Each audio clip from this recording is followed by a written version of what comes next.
What's going on, guys? Bacon here. Today we're going to talk about NHL 17 news. Okay, we got some new features coming out hot. There's quite a few, actually. I'm liking it. It's good. We're going to go over it. But just before we get there, in the background is actually NHL 16 gameplay. Don't get it confused. I'm not saying this is NHL 17 gameplay because it's not. And that's poor NHL 16 gameplay. Anyway, let's get right into it. We are starting off with Hut Synergy. Okay, this is probably the biggest one, all right? The most played game mode gets even better, introducing Hut Synergy, an all-new team building system designed to challenge the way you build and play as your ultimate team. Pair player strengths together and create synergy in your roster to grant perks in your lineup. So here's what it is. I didn't get it at first, but now I understand. So look, if you look at the bottom, you got Dirty Dangler, you got the passing playmaker, Wicked Wristers, you got the offensive juggernaut, and you have the net front presence. Anyways, so what you got to do is, as long as you have, take Dirty Dangler for example, as long as you have 4 players on your lineup that have that, you get that perk for those 4 guys. Obviously, Dirty Dangler is going to be for dekes. You'll get a deking boost or whatever the boost is. We don't know how much the boost is. We don't know any of that kind of stuff. But this is the setup this year. No more team chemistry. That's out of here. She gone. Team chemistry is gone. And that means change player position is gone. It doesn't matter anymore. You can put a defenseman up forward if you want. Very rarely are you probably going to do that anyways. But if you want to do that, fucking do it. All right, here we go. So the same goes with no change teams. So there's no change teams anymore. You don't need them anymore. Your team won't look as pretty in the menus. I'm going to say that. I can't have my full Red Wings roster, which is brutal. Let's just notice the names at the bottom. Dirty Dangler, Wicked Wristers, unreal. Why didn't they just go with Nifty Mittens? That would have been a good one. I could just see them sitting around the table. Here's how I picture everything at EA. Everything happens around the table, and some guy just throws out an idea. They're like, all right, we got to come up with some names for these things. One guy's just like, what about, I don't know, fucking Wicked Wristers? Is that good? Wicked Wristers? Yeah, good enough. That's how it happened. And that's the way I picture it went down.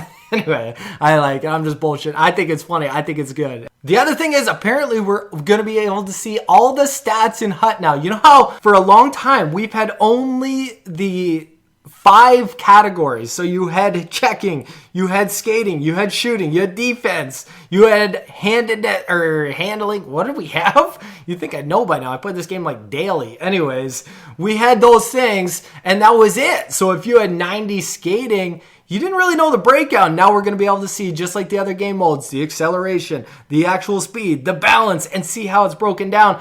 This is going to come into play huge when you can see face-off stats, stuff like that. You can see when it comes to the Team of the Weeks come out, you can actually see what got boosted to give the new ratings. So I think it's a good addition, and it's going to bring some depth to this game mode. I actually like this Hut Synergy style.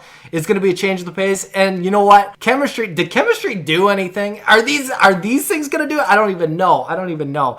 But I'm going to be honest, I didn't really notice a huge difference between like an 80 chemistry and a 99 chemistry. I didn't really notice much.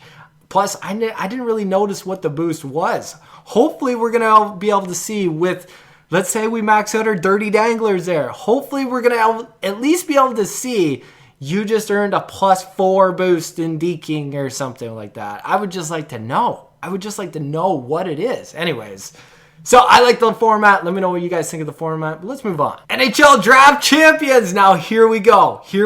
This is great. You guys wanted this. They have delivered. I actually believe that I will play this quite a bit. Okay, I needed that this year. Remember when I was doing the drafted series where all I would use was player that I pulled in packs? I ended up getting kind of bored of playing with guys that I didn't even really want to play with, all right? I could have at least used this, got a little change of pace, and then went back to my Hut team. Anyways, let's go over it. So, the new Draft Champions mode introduces the thrill of fantasy draft with fast rounds of superstar picks. Each round challenges managers to choose the best players to build a balanced team. Immediately following your draft, take the ice and fulfill your team's potential by winning the draft championship. So here's my understanding of it. You have a base team of very average to below average players, and then you start drafting superstars to fill out the rest of your team. I don't know how many stars you get to pick to fill out that team, but it's your choice to pick all forwards, all defensemen. You pick the goalie earlier, whoever it is. I don't really know the format, how you're going to do it. But anyways, you're drafting superstars of your choice to finish up your team, and then you're hitting the ice. I'm told you're playing 4 games, and the more games you win out of those 4 games with that team that you drafted, the better rewards you get. The better hot rewards you get. As a guy that makes NHL videos, this is a perfect game mode. All right, you can do the draft. You go through. You can try to win. It could be, you could do a 5 video series. The draft. Game 1, Game 2, Game 3, Game 4. Rewards. That's how it's going to go. I don't know. Or if you want to just grind it out. Quick little video. Quick little mini series. I don't know. You could put it all in one video. Either way, it's going to be good for YouTube. It's going to be good viewing. And it's going to be different every single time you're drafting superstars. I like this edition. I think it's going to be fun. Definitely giving this one a shot. I can't wait. Let's move on to EASHL, and they are sticking with the set stats, the set player builds. Is that a good move or not? You guys let me know. Anyways, what you can do though is you can unlock a whole whack load of things with your equipment and your player customization, hair and all that stuff. You see them right there. The badge categories, that's where you unlock everything. Let's move on to the EASHL arena progression. You start in an old barn. It's nothing. It's a practice arena at best. And you work your way all the way up to just a massive rink. Just a massive Little Caesars Arena, basically, is what I'm saying anyways.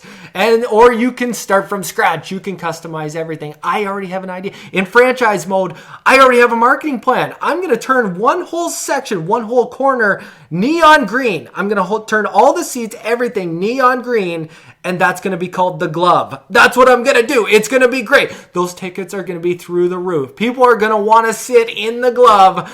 I'm going to jack up all the prices over there, and it's just going to be amazing. The ticket price is going to be up. I mean, the popcorn's going to be pricey over there, but it's going to be elite. And I have no idea what you can do. But anyway, apparently you can change the ticket price. You can change the food prices. Apparently there's more owner interaction and all that, owner goals and stuff that you're supposed to do. He has goals set for you, win the Stanley Cup or get the first overall pick or whatever it is. I'm just curious to see what it's actually going to affect though. Like if you're rich, if let's say you made a whole whack load of money, what are you going to be able to do with that money as compared to somebody who's broke, somebody who's poor, somebody who wasn't able to make money, wasn't winning games, couldn't sell tickets, or the ticket price is way low? What is going to be the difference? That's what I'm curious about most. But that's franchise mode. It's going to be good. EASHL, a bunch of custom things. I mean, they're building on it seems like they're building on all game modes here. Is everybody happy with this? In past years, I've heard comments where, you know what, they focus on this game mode too much. They should have spread it out. They should have focused on this one. It seems like they're making some pretty big advances. We'll have to see how it plays out for sure. Some pretty big advances in almost all areas, and that's not it. I hear there's also over 20 new celebrations. I'm interested to see what they'll come up with. I'm sure there's some real gong show ones. If there's over 20, there has to be, right? Anyways, it's interesting. Let me know what you guys think of the new features. Obviously, I'm excited about NHL 17. We're ready to move on. We're ready to move on, and we still got a few months away. So until then, I'm going to work on that 21st Division 1 title. We'll see you guys soon.